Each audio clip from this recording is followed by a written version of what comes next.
안녕하세요. 한솔교육 최혜정 책임연구원입니다. 저는 최근에 말하는 한국사라는 초등학생용 역사 특강 프로그램을 개발했는데요. 오늘은 여러분께 초등학생들이 역사를 재미있게 공부할 수 있는 방법을 알려드리려고 합니다. 특히 초등학생 자녀를 두신 학부모님들께서 잘 들어주시면 좋겠네요. 우리나라 교육과정에서 역사 교과는 학교 급별로 달라지는데요. 초등학생은 사회교과 내에 한국사가 포함되어 있습니다.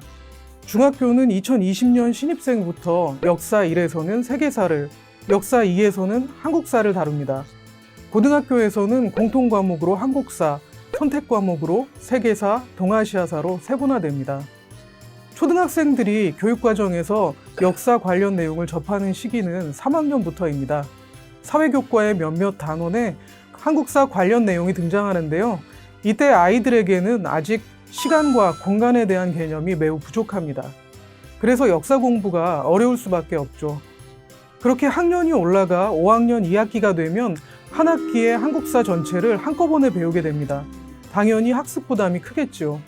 실제로 설문조사를 해보니까 초등 고학년 학생들에게 가장 부담스러운 과목이 수학과 사회였다고 합니다.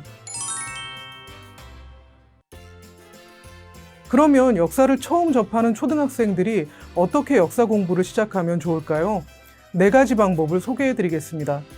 첫 번째 방법은 시공간을 인식하게 하는 것입니다.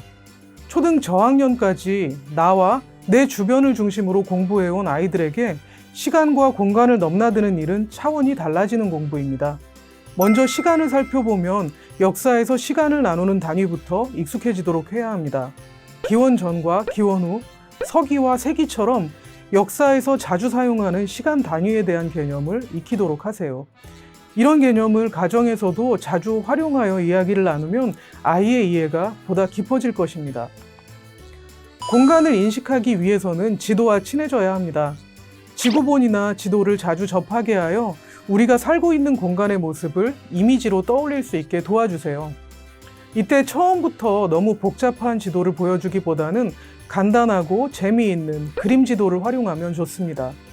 요즘에는 구글 어스나 포털 사이트를 통해서 위성 지도를 쉽게 볼 수 있기 때문에 여행이나 외출을 할 때 가족이 함께 검색하여 위치를 확인하는 것도 아이들에게 좋은 공부가 되겠죠. 두 번째 방법은 내러티브를 활용하는 것입니다. 쉽게 말해 역사적 사건을 나열식으로 배우지 않고 맥락이 있는 이야기로 배우는 것입니다. 역사적 사실을 바탕으로 만들어진 동화나 드라마, 영화, 위인전 등이 내러티브 역사학습에 많이 쓰입니다. 이렇게 이야기를 활용하면 역사에 흥미롭게 접근할 수 있고 사건의 순서나 인과관계도 쉽게 파악할 수 있죠. 역사적 사실에 살을 붙여 이야기를 만들게 되면 매우 복잡한 사실을 지나치게 단순화하여 이해하거나 허구적인 부분까지 사실로 믿을 수 있기 때문에 주의할 필요가 있습니다. 엄마표 따로 내러티브 역사학습을 따로 챙기기가 번거롭다면 역사 주요 인물들의 이야기를 재밌게 풀어낸 다양한 역사 교육 프로그램들도 시중에 많이 나와 있으니 활용하시는 것도 좋겠습니다. 세 번째 방법은 직접 체험입니다. 역사 체험학습은 박물관이나 역사의 현장에 직접 가서 눈으로 보고 만들고 만지는 다양한 활동을 하게 됩니다.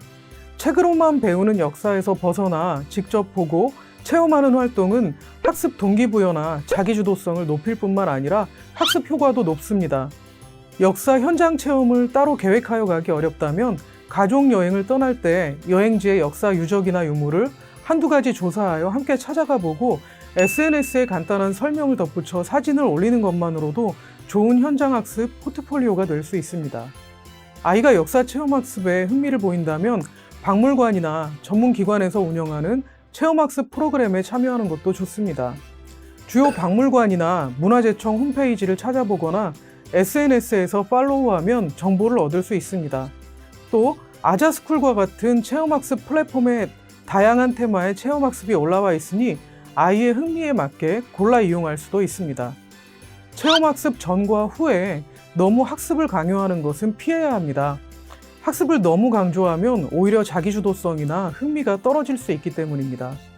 즐거운 체험학습을 위해 체험 전에 호기심을 느끼게 하고 체험한 내용을 그림, 사진, 영상 등 아주 다양한 형식으로 정리할 수 있도록 팁을 주는 것이 바람직하겠습니다.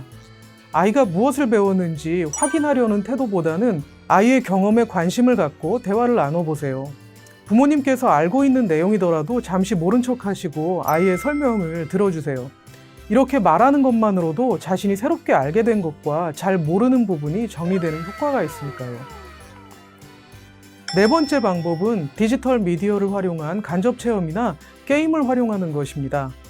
아이들이 스마트폰이나 태블릿 PC를 들고 있으면 많은 부모님들이 걱정부터 하시죠. 그렇지만 이런 디지털 미디어와 함께 살아가야 하는 시대이기 때문에 무조건 멀리하기보다는 잘 활용할 수 있도록 하는 것이 중요합니다.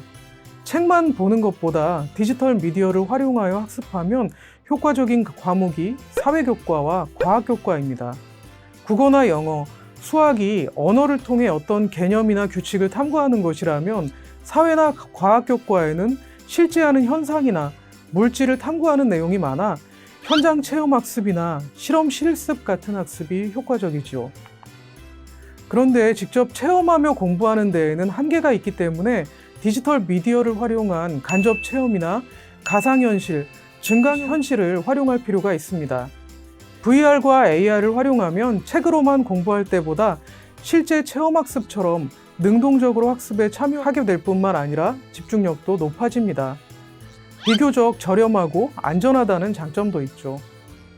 아이들의 상상력과 창의력을 자극한다는 측면에서도 유용합니다.